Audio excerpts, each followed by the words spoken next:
When you're soldering power poles, make sure clamp your wires into a vise, make sure they're oriented the way you're going to install them in your power pole. So red on the right.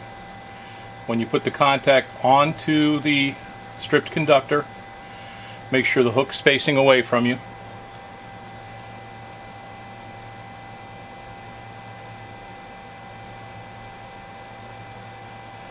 And make sure when you strip the insulation, you leave about 1/8 of an inch gap or overstrip beyond the normal 5/16 that you would strip off. This gives you a place to wick the solder up onto the wire and into the contact. When you're soldering, make sure your tip is nice and clean. Your tip's wetted with solder. Heat the barrel of the contact, and then wick solder up onto the conductor.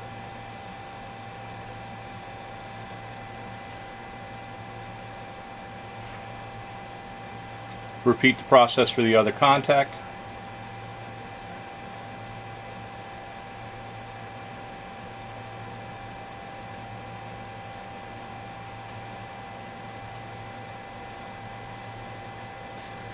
And now allow time to cool before you assemble.